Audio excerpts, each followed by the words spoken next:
El nacimiento de los derechos sociales. Edad antigua, 3500 a.C. En el cristianismo, cuando Adán y Eva fueron expulsados del paraíso, surge la inseguridad en los hombres. Buscando la supervivencia, explora el mundo con asombro, temor y cuidado, volviéndose sedentario. Civilizaciones como Egipto, Grecia y Roma contaban con instituciones que brindaban atención médica. Se comenzó a regular el trabajo, pero se imponían impuestos, y aún no se reconocían categorías fundamentales como la persona.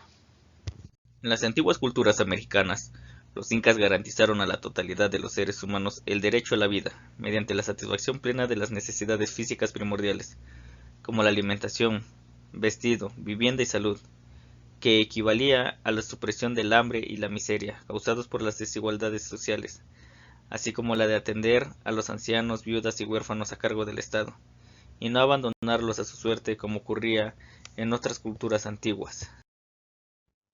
Edad Media, siglo V al XV. De acuerdo con Briceño, la ayuda al prójimo se caracteriza en el ejercicio de la caridad, concepción y norma moral, de tipo religioso, para crear establecimientos de socorro a las necesidades humanas. Se crean beneficencias eclesiásticas y laicas, surgiendo la burguesía, clase social protegida por las monarquías. Edad Moderna, siglo XVI al siglo XVIII, caracterizada por el descubrimiento de América y la incursión a nuevas tierras como África, provocando intercambios culturales y la creación de mercados comerciales, exaltando la esclavitud de los colonatos, siendo los sacerdotes los que protegían a los indígenas de los conquistadores. Se empieza a formar la estructura del Estado. En el siglo VIII, Carlomagno dictaminó que cada parroquia debía sostener a los más pobres. Nace el mutualismo, uno de los sistemas de ayuda mediante la creación de asociaciones entre miembros de determinadas colectividades, para asumir ciertos riesgos y contingencias sociales, como la vejez, invalidez, enfermedad y muerte, a través de las aportaciones de sus miembros. Fueron los primeros sistemas iniciales de protección. Edad contemporánea, siglo XVIII al presente.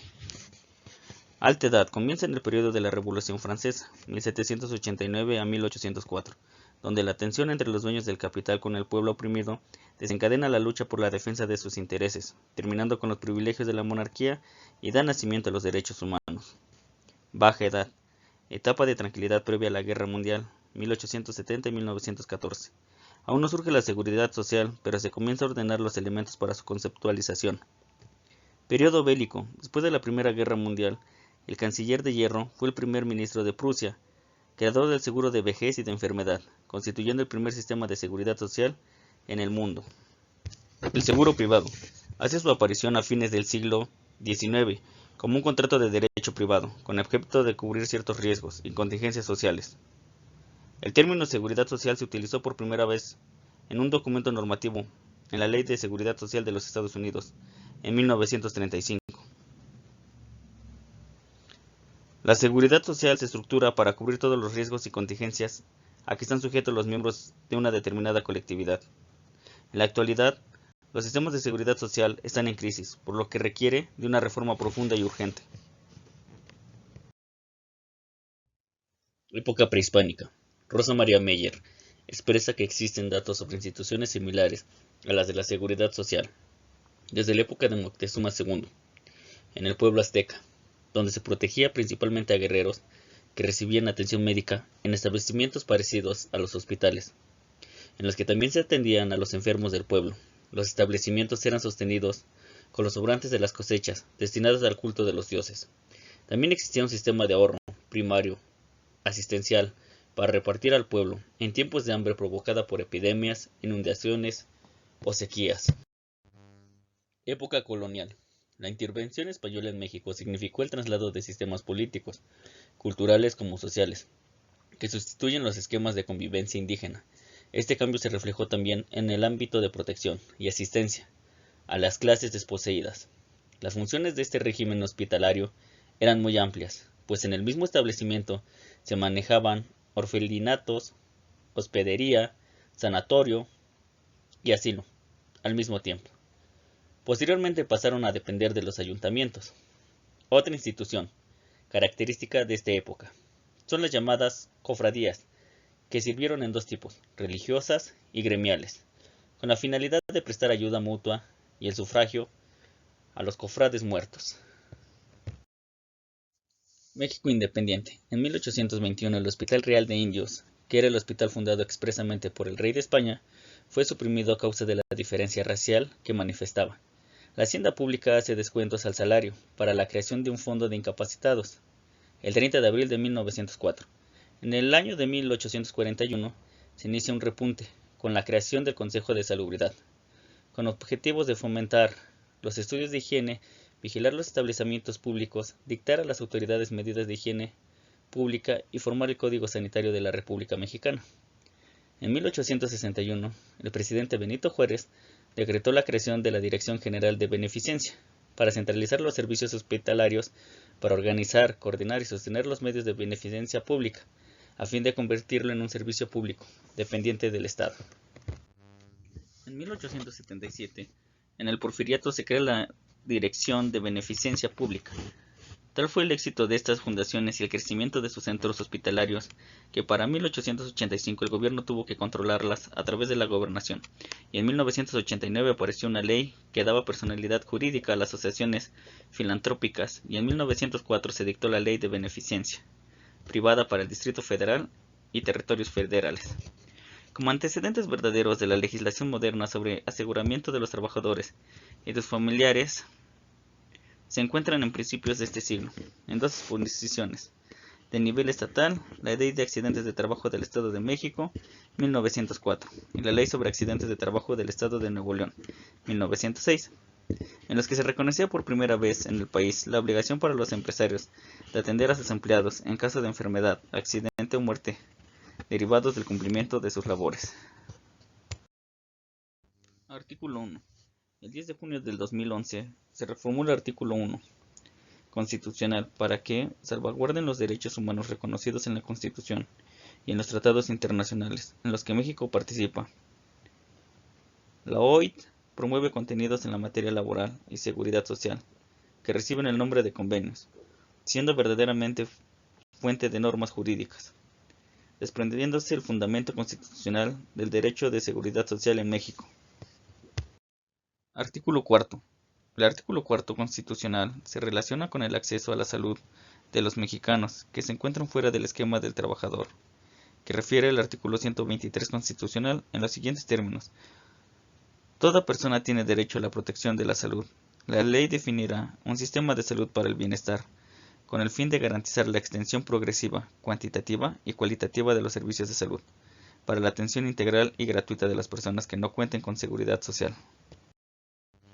Artículo 123. Los principios de la seguridad social mexicana están basados en el artículo 123 de la Constitución de 1917, ubicados en el ámbito de las disposiciones de trabajo y de la prevención social para los trabajadores. Nace como un derecho acotado a los trabajadores que cuentan con un empleo formal, y no como un derecho constitucional para todos los mexicanos. Los empresarios serán responsables de los accidentes de trabajo y de las enfermedades profesionales de los trabajadores, con motivo en ejercicio de la profesión o trabajo que ejecuten. Por lo tanto, los patronos deberán pagar la indemnización correspondiente, según que haya traído como consecuencia la muerte o simplemente la incapacidad temporal o permanente para trabajar, de acuerdo con lo que las leyes determinen. Brindar seguridad a los trabajadores es una obligación, ya que al estar afiliado a una empresa por ley laboral, obliga este aseguramiento. Este beneficio también involucrará a los familiares del trabajador, para que puedan tener los mismos beneficios.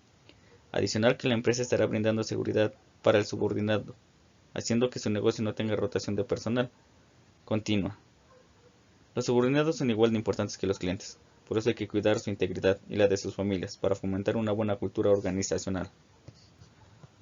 La seguridad social es importante en el centro de trabajo, ya que todos los días los trabajadores se exponen a sufrir accidentes, ya sea a la hora de desempeñar sus funciones o bien en los trayectos de ida o de vuelta. Los accidentes no se evitan, pero se pueden prevenir. Sin embargo, cuando le ocurre un accidente a algún trabajador de la empresa, se puede solicitar apoyo de una ambulancia y llevarlo a su clínica, dándole la atención que requiere, tratando la emergencia que tenga, dándole atención y tratamiento adecuado, así como si el impacto requiere de días de incapacidad, no afectará el sustento de su familia y no perderá su empleo por dicha situación.